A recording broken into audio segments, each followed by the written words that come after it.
of the first Tuesday in November. This is an American city. A city that is not very large, not very rich, not very old. It is situated in the western part of the United States, in California. Its name is Riverton. The woman in the car is Mrs. Dawson, one of Riverton's 15,000 residents. She is principal of public school number 2. But today there will be no classes held here, for this is election day.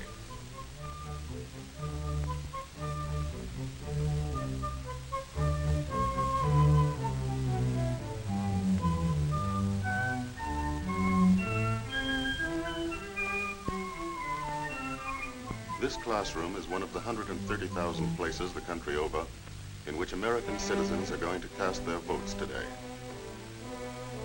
This is the table where the voters' names will be checked. The locked ballot box and the polling booth. Here it is, in the privacy of this curtained space, that the American voters every 4 years, on the first Tuesday after the first Monday in November, choose their national government. Here come Mrs. Dawson's colleagues on the election board of Riverton's 7th precinct, each representing one of the major political parties. Mr. Schwartz is a Republican who works for the streetcar company. Mrs. Abernathy is a housewife and a Democrat. Mrs. Dawson is chairman. They've all known one another for years. First, they remove the last traces of their campaign activities, their party buttons. Then they take the oath. Swear to defend the Constitution of the United States of America and perform your duties as members of the election board to the best of your ability, so help you God. I do. I do.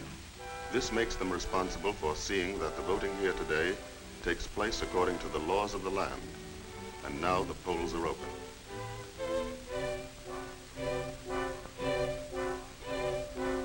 Here comes the first voter. No wonder he's first. He's been up since 4 o'clock delivering milk. Oh, yeah. Good morning, everybody. Top line, you're the very first one. Right on the dot. Always like to vote early. Gives the Republicans a temporary lead. Here's your ballot, Bill. Thanks. Right in there.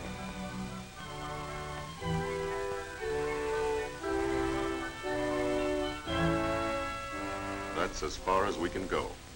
Remember, this is a secret vote. No one ever sees another person mark his ballot. However, if we did have miraculous powers, and if we were able just this once to follow Bill Johnson, this is what we'd see. He votes first for the chief executives, the president and vice president of the United States. Next, he votes for a senator from his state, then a representative from his district. This man is casting his vote for a government of his own choosing under the Constitution of the United States.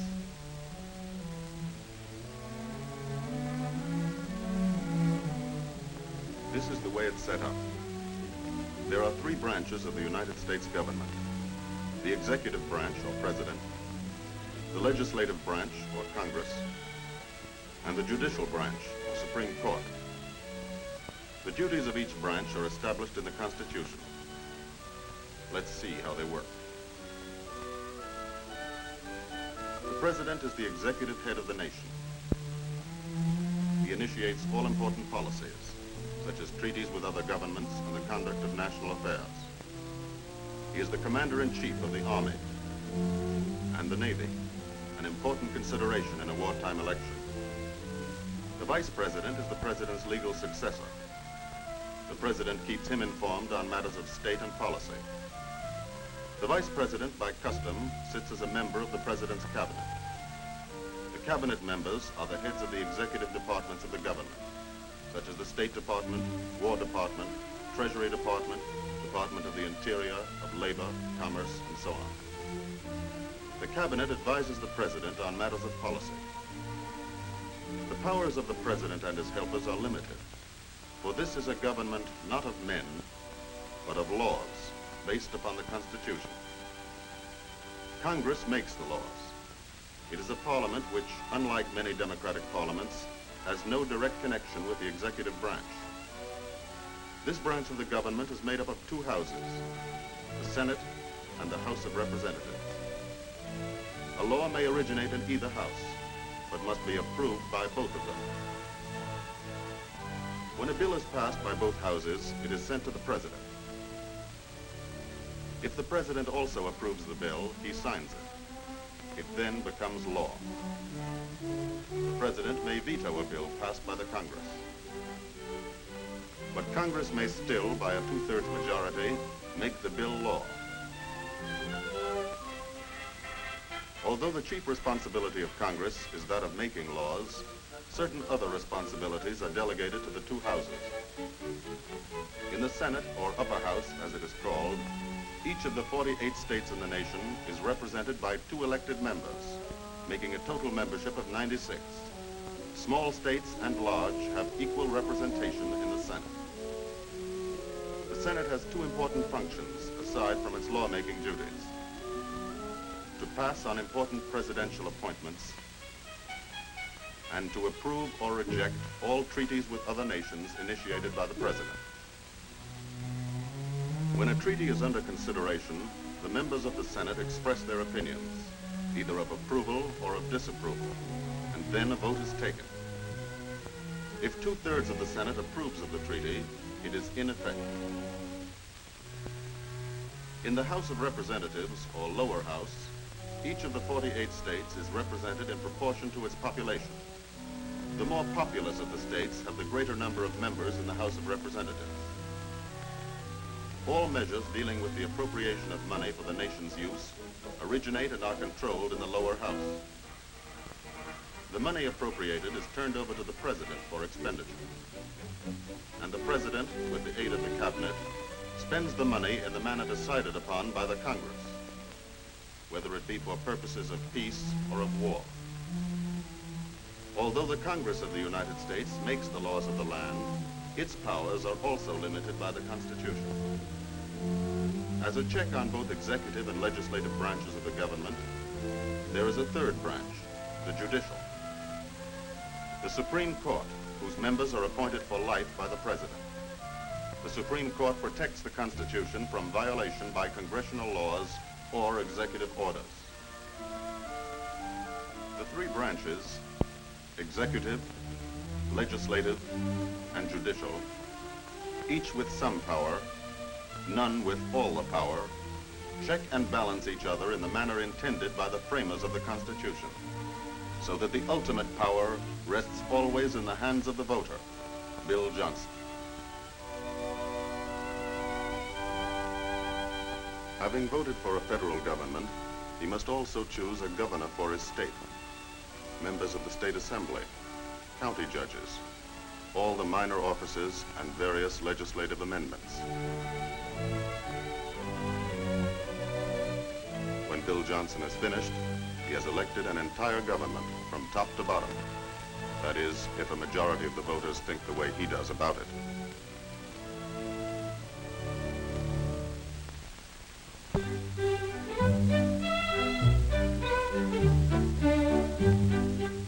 It's not only here in Riverton that the voting is heavy today. All over the country, people are conscious of the momentous issues facing their nation and the world.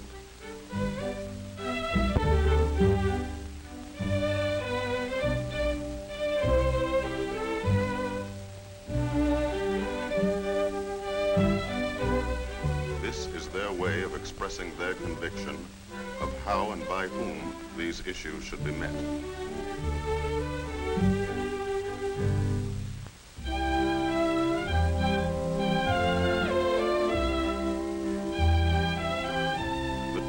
Presidential candidates vote like all the other citizens. One of them in New York City describes himself as a lawyer. The other, up in the country where his home is, gives his occupation as farmer. For those who cannot come to the polls, an absentee ballot is provided, and the voting is supervised by the local notary. This is the same kind of ballot that in this wartime election is sent to members of the armed forces at home and abroad.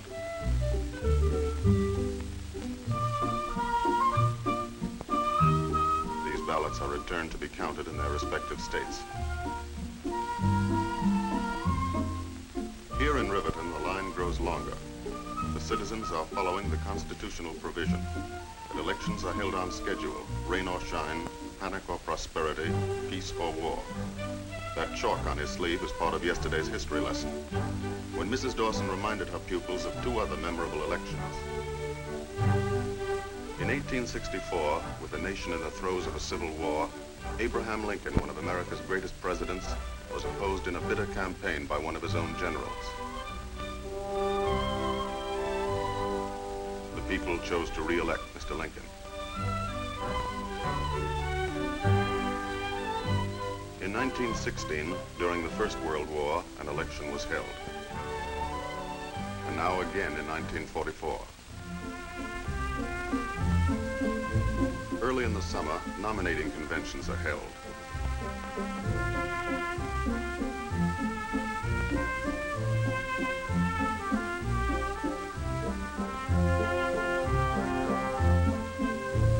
At these traditionally noisy political jamborees, the chosen delegates of each major party meet to select a candidate for the presidency and the vice presidency of the United States.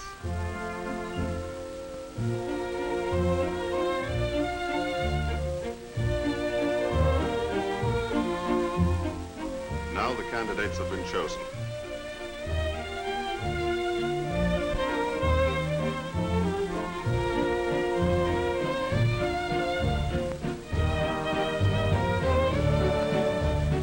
And the campaign is on, from president to local sheriff.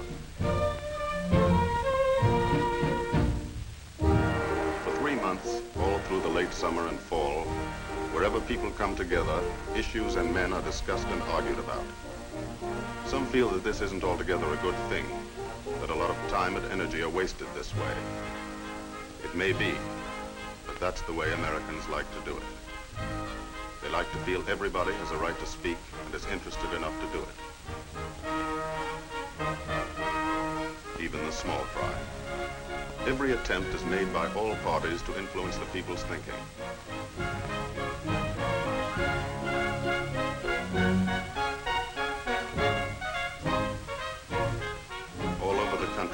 Week after week, 140 million citizens take part in the great debate.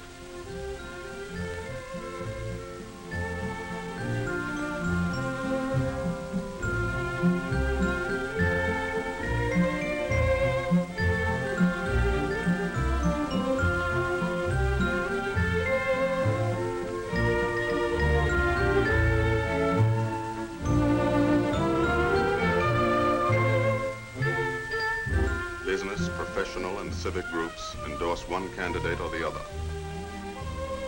For the first time in American history, organized labor takes an active part in the campaign.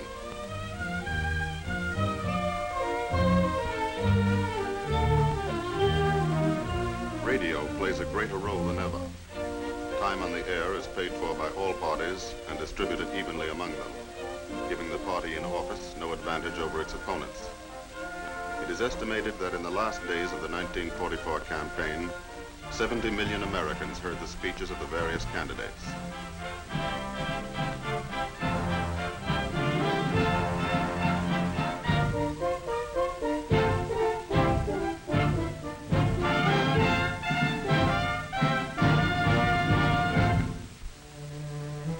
Now all that is over, the heat and excitement.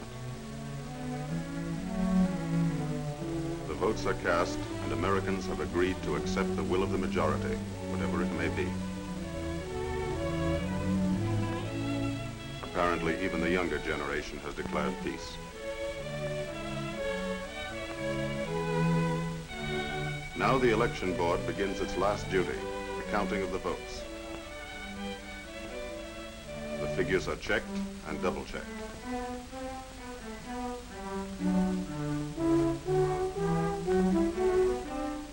Then they are telephoned to headquarters.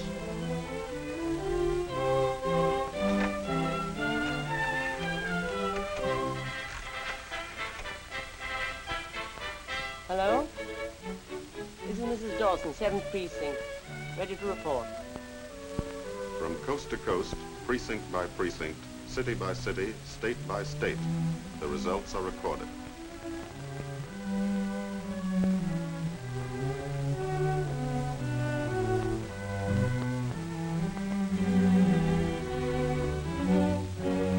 All over America tonight, the people are waiting to learn whom they have chosen to govern them for the next 4 years.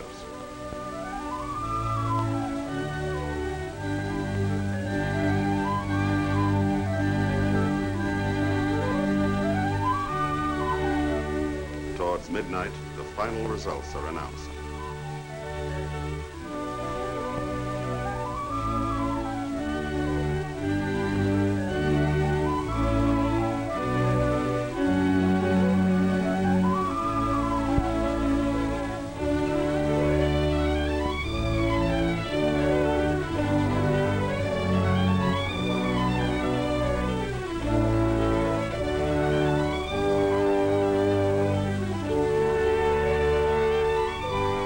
A nation of 140 million has elected a government.